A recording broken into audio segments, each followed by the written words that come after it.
Thanks for joining us. My name is Joe Stout. I'm the clinical nutrition scientist for Mount Capra, and I'm here with Ben Greenfield, who is a world-renowned triathlete and triathlete coach.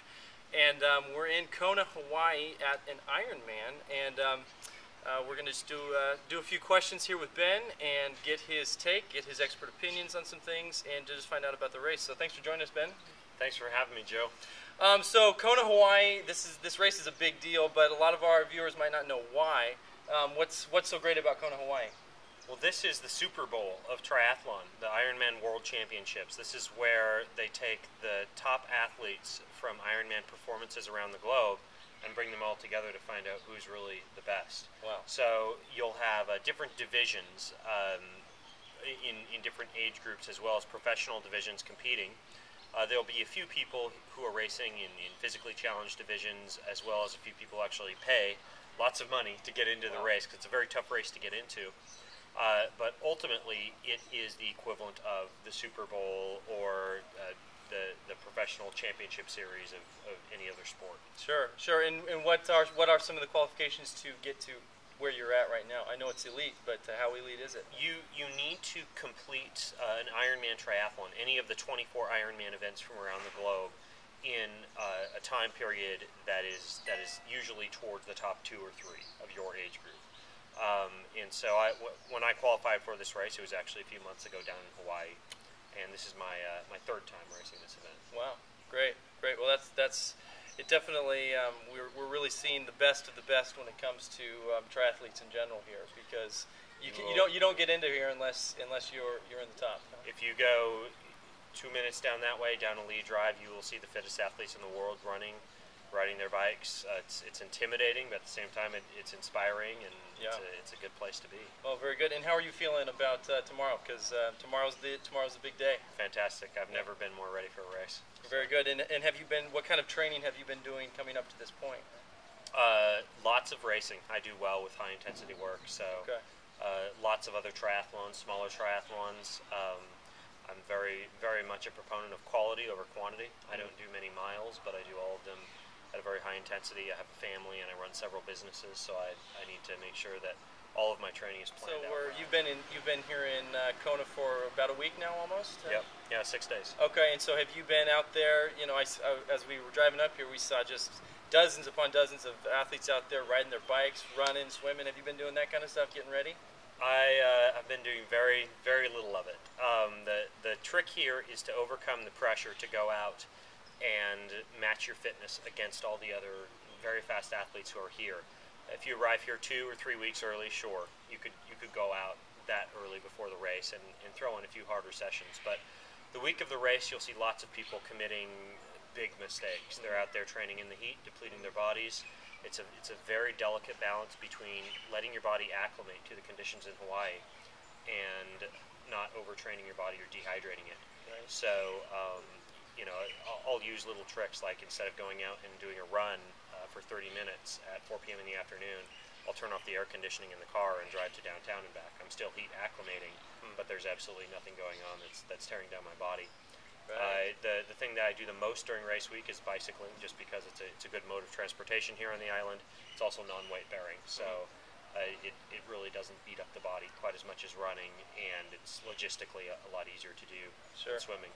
But very, very little. I've exercised in the 6 days that I've been here about a total of 90 minutes. Okay, so you are ready to go, not because you've been exercising this week, but because you've been exercising so much coming I up. have put in some very, very quality time leading up to this race. So. Very good. So, so for those of our viewers who don't know, an Ironman consists of three legs. There's the swimming, 2.4 miles of swimming, and then you get out of the water and you hop on a bike and you're riding your bike for 112 miles, and then just to top it all off, you top it all off with a marathon, 26.2 miles? 26.2 miles. And actually, Joe, I'm going to correct you. It's 4 legs, because technically that 4th discipline is nutrition in a race like this. Okay.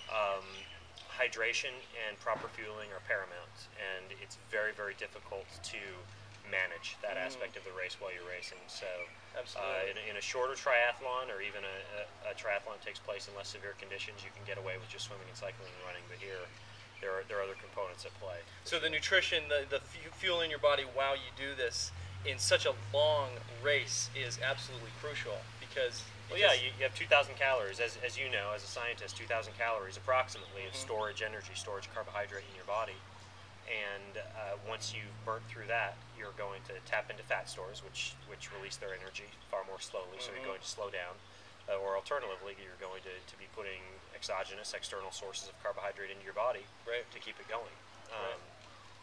You know, and that's really simplifying what your body needs on race day. It obviously needs far more than just sugar, but that's really the thing that'll make or break you instantly. Yeah, it's really an incredible amount of training, and it just, I mean, you're going to be out there tomorrow competing for what, 8, 9 hours, 10 hours?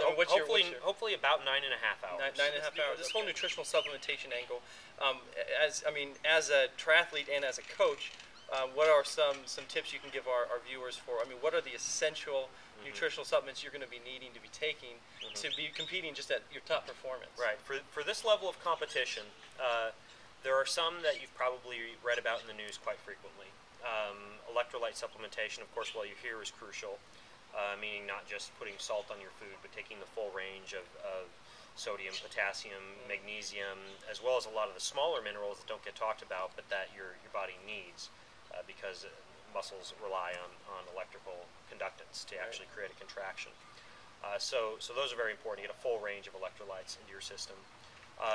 Vitamins, and specifically vitamin D is one very important vitamin that is a hormone and a steroid precursor that I make sure to supplement with. I also take essentially some of the smaller supplements you may not hear about quite as much. Coenzyme Q10 is one example. I take a couple of mushrooms called rhodiola and fungal extract called cordyceps, which also kind of help with adrenal activation. And I take a fish oil for my joints for cardiovascular health, so I supplement with an omega-3 fatty acid. And the last thing that's important that I think a lot of people misunderstand is antioxidants. I've been using antioxidants quite frequently. The only thing is that I make sure that I use antioxidants after a workout session or during the day apart from the workout session. That for me is just a little secret that I do with the antioxidants, because technically you want to walk a fine line between allowing your body to be exposed to some of the things that antioxidants fight against, these free radicals that your body learns to fight off the free radicals and adapt to that stress. But then if you've got too much of that going on, it can be very damaging. It'll not only prematurely age you, but it can depress your metabolism, your immune system. So with antioxidants, what I'll generally do is take my supplements and my pre-workout nutrition, go do my workout, and then as the day progresses, make sure that I'm also putting antioxidants into my body. And that's the base supplement protocol that I use. Right, and antioxidants, I mean, I think a lot of our viewers probably don't know this, but when you exercise, you're producing something that's known as reactive oxygen species. And so as healthy as exercise is, it's actually in the process of producing free radicals that is ultimately damaging to various systems of the body. And so this is one of the reasons why antioxidants are so important. Wouldn't you say that they combat that? Exactly. You're going to see a lot of athletes walking around with very poor skin, haggard look, bags under the eyes. Those are the folks that probably are not getting enough antioxidants because these reactive oxygen species really break down your body. So it's a fine line between going out, exercising, exposing your body to free radicals, because it's one of the ways that you get fit, but then going and putting the things into your body that's going to allow you to fight the free radicals that produce it. So. Yeah, very good.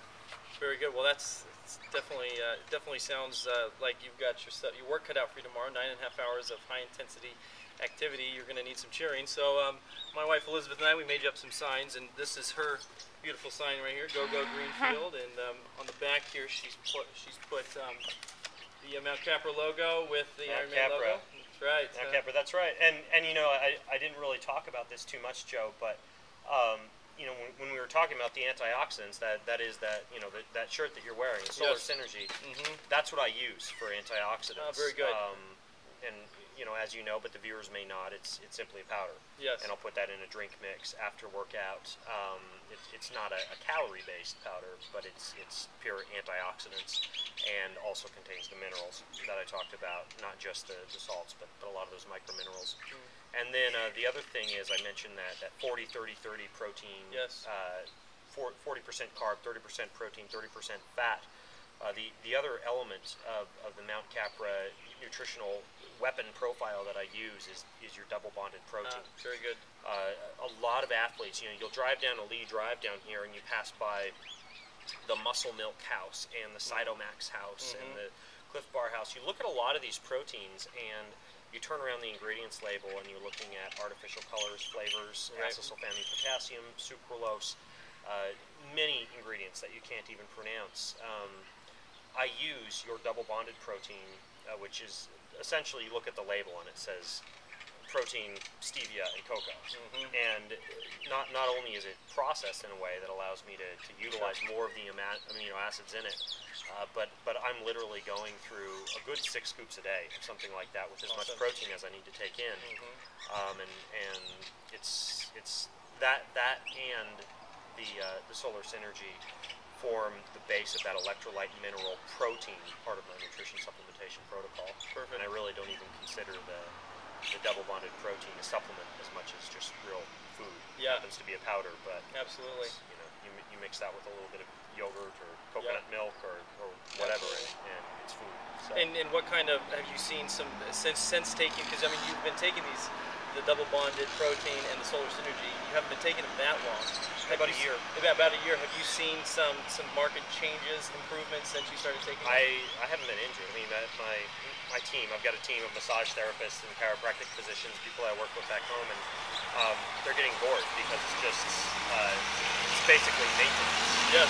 So there's very, very little going on in my body at this point that needs any special attention. I'm just in cruise control because it seems to be bouncing back from workout after workout with absolutely no problem. Right. So I attribute that to my ability to fight free radicals and my ability to rebuild muscle once I break it down. Right. So.